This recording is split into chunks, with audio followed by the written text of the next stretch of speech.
This is a Let's Talk Church Safety and Security microsode with your host, Paul Buckner. Hey, sheepdogs. So I wanted to talk briefly about making sure we don't get the wrong perspective on safety. And I was talking to a lady the other day that she kind of had an aha moment. And it was one of those things that she was kind of freaking out a little bit.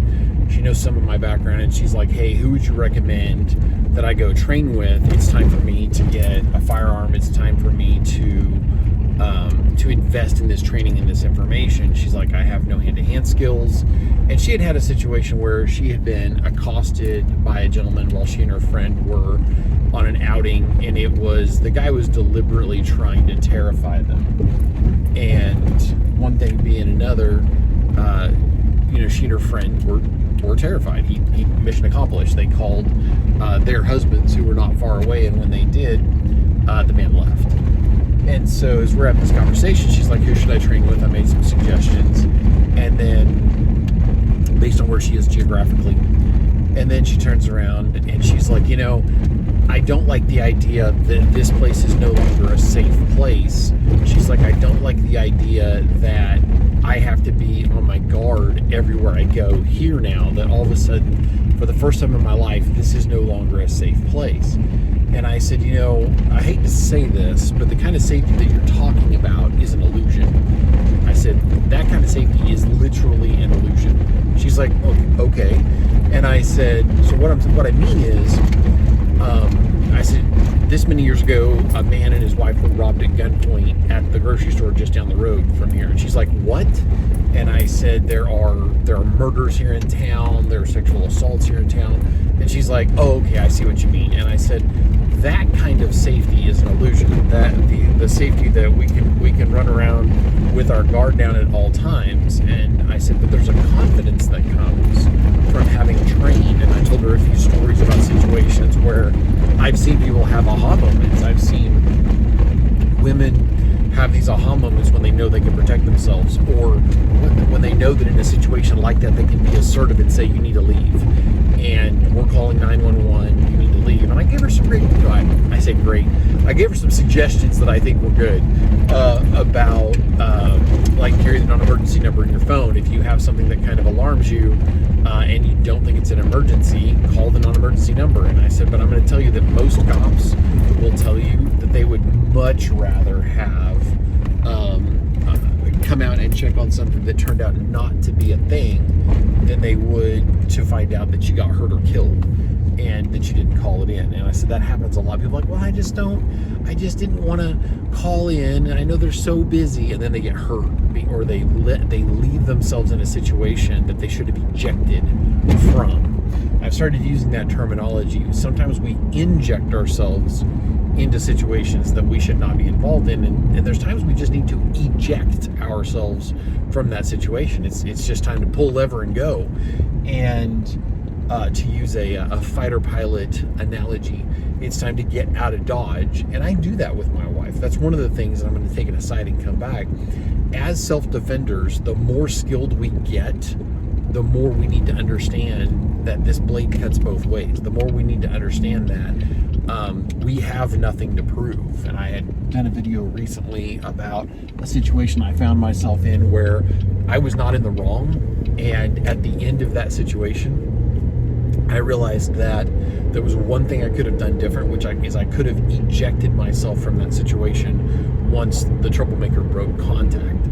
And I didn't pursue anything with this guy, but it was something that I went, okay, I like tweaking that mindset just a little bit.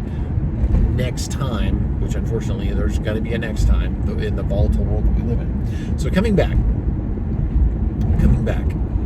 the kind of safety that she's talking about doesn't exist, and it's never existed. I mean, this side of the Garden of Eden, it's never existed. And I said, but there is a type of safety that comes from preparation. I have medical with me in my vehicle. I have typically medical on me. And that kind of preparation is something that we can absolutely bring to the table. That type of safety is the word I'm looking for. And so there are things that we can do to make ourselves safer. There's no such thing as a 100% safe environment. You can choke on the water that you're drinking, and if you're alone and you're not able to recover from it, you can choke to death and literally drown in a cup of water or coffee. And so there is no such thing as a 100% safe environment this side of heaven.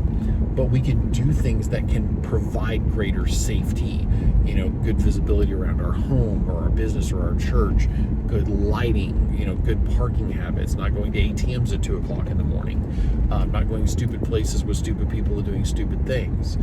And you don't have to worry about somebody putting a drug in your drink if you're not out drinking.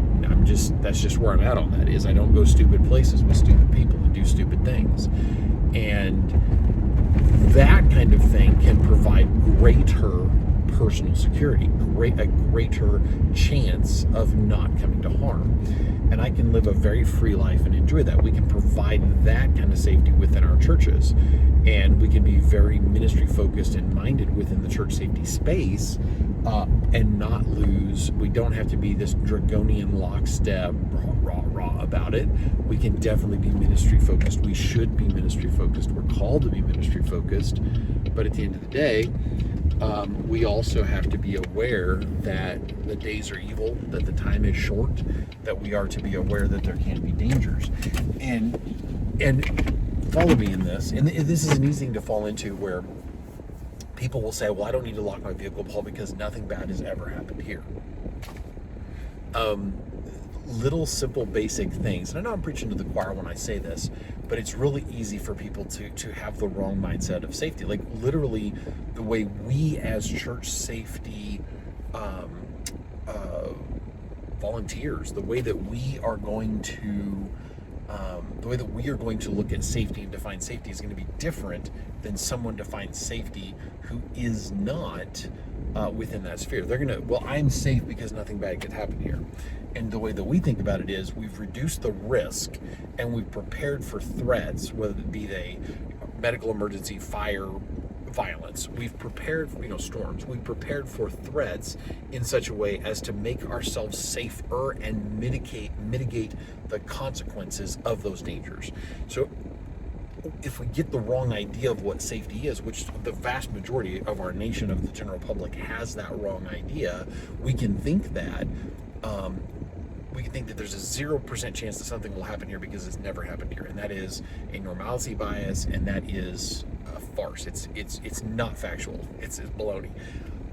Or we can have a mindset of bad things could happen here, and in fact I expect something bad to happen, and I'm not going to live in paranoia. I'm going to live in preparation. So I hope that encapsulates from coming from the concept of, well, I don't feel safe here anymore because something bad happened, to I feel safe in a world that is inherently unsafe because of the preparation I have, my situational awareness, my de-escalation skills, my hand-to-hand skills, my fire prevention skills. I literally, and that's the thing that most people don't understand, is you can literally there's a massive car wreck happening in front of you. If you've got enough situational awareness, and you're looking at and reading the signs because of your situational awareness, you can evade that wreck. Not every time, but you can evade that wreck. There are things where I have looked at situations and realized this could go sideways, and my wife and I have just left. I was at an event and they were going to set off tannerite, and a gentleman was like, hey, let's stack all this stuff on top of it, having no concept of creating pressure, and literally that's what a bomb is. And he was wanting to stack like pieces of wood and different things on top of this tannerite, and I'm like, yeah, no. And I said, if you're going to start doing this, I'm straight up leaving. And there were several cops there, and they were telling the guy, no, we're not doing that. And the guy ended up setting a piece of, and I know God has as much a sense of humor as a sense of purpose, so the guy set a piece of bark on top of the tannerite, and this is, 200 yards away easily, and I forget exactly how far it was, but when it blew up, I think the thing landed within about 8 feet of this guy, smoking, came in, steaming and smoking, and it hit, and the guy looked over, and then he looked at me, and his eyes were big. There are things when people are doing really dumb things that it's time to go. I remember a guy telling me the other day about about someone coming up and taking aerosol cans in a case and throwing them on a fire with all these people around and saying, I think we should probably move. I think we should probably move very, very quickly. Okay, you just created an explosion. Why?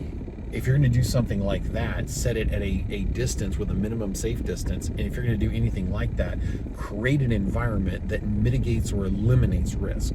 What, like, something's wrong with you if you're just going to throw that on a fire with people right there.